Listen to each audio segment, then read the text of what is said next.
Good afternoon. My name is Robert Jamison. Between January 1965 and October of 1967, I was stationed at Malmstrom Air Force Base as a combat missile targeting team commander. Our main job was to point the missiles in the right direction. Also, we may be dispatched from time to time to a restart. In case any missile goes off alert, we have to restart it and verify the targeting data. In March of 1967, I was on alert for dispatch. And that evening, I got a call from Job Control saying, a missile going down in Oscar flight, go out and restart it, which was nothing unusual up to this point. I called my team, then I went down into the hangar. As soon as I got to the hangar, some acquaintances of mine approached me and says, Bob, do you know what happened? No, I don't know what happened. And he says, well, a missile, a UFO, was sighted over Lewistown, Montana, actually over Roy, Montana. Lewistown's the nearest town of any significance. But over the Roy, Montana, which is the center of Oscar flight. And when that UFO, at the same time that UFO was over there, all of Oscar flight went down. Well, that was highly unusual. I went to Job Control to verify it, and yes, they confirmed it. And I was looking at the status board they have, where they have a map, the whole wing. I noticed everything was green. All the lights, they have lights for the missile sites. All the lights were green, except one corner in the upper right-hand corner was all red. All of Oscar flight was down. I mentioned to them that doesn't happen. And he says, well, it happened once before, about a week before. A UFO was sighted over Echo Flight, and about the same time, all missiles in Echo Flight went down. He says, other than that and this is it. This never have happened before. Personally, I'm never aware of any 2 missiles going down at the same time, let alone 10. I also learned, the people in Job Control was telling me, that earlier that day, a UFO was sighted over Belt, Montana, another town in Montana, a small town east of Malmstrom. And it went into a canyon. And immediately they notified the Air Force. We sent a team out there to investigate it, and sure enough, there was a UFO apparently at the bottom of that canyon. Job Control told me, go over to the emergency command post they have set up in the colonel's briefing room. I had access to that location. I went over there. The room was too crowded to really gain anything. I did hear radio contacts with a team out on the field mentioning lights at the bottom and everything, but I couldn't get too close enough to really find out what was going to happen. I left the room and started wandering around getting my team ready.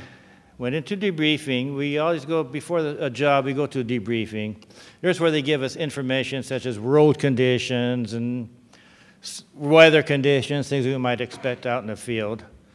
So I went over there, and they went through the normal debriefing, and then they said to me, now I want you to go to another table at the other end of the briefing room for a special briefing.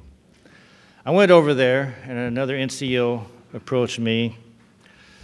I knew him because he sometimes was our debriefer or briefer. And he says, look, we have a problem. We have UFOs in the area. They've been messing with our missile sites. There are certain procedures we want you to do if you should see one out in the field. And he proceeded to tell me what to do. If we're out on the road, we see a UFO, we do not go to the launcher, but instead to the nearest launch control facility. Also, we call Job Control and let them know what we're doing. If we're at a site and we're penetrating, then we have to stop what we're doing, remove ourselves from the site, call Job Control. We'll have radio contact with all these.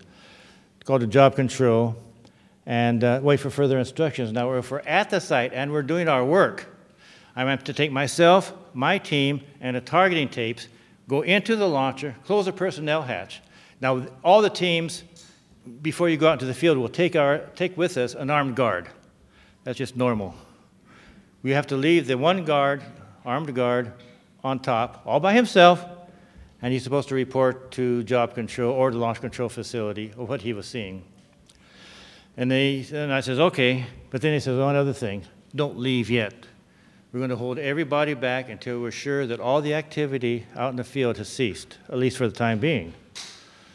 So I waited around about an hour and a half. He was all ready to go. Then they contacted me and says, okay, you can go now. So I went with my team. We went out to the field. We restarted. We had to go to Oscar flight. That's not a very pleasant thing. Oscar flight is 120 miles. It's the furthest flight from the base. And in Air Force trucks, that's not the most comfortable ride. But nevertheless, we went out to Oscar flight, and we restarted, I think it's either 3 or 4 missiles. This is where Bob was at the time. We restarted 3 or 4 of their missiles. The startups were successful, and I saw no incidents in the field. When I came back, we have to go through debriefing. The first things I asked them upon return to the base, what about this missile out in Belt? They said as soon as daylight came, we were going to send choppers over. It was nighttime when they first saw it, and no one's going to have them scale down the mountain at nighttime. So they were going to send some choppers down and scale the mountain, scale the canyon daylight time. But as soon as daylight time came up, this thing shot up right through everything and just disappeared, more or less.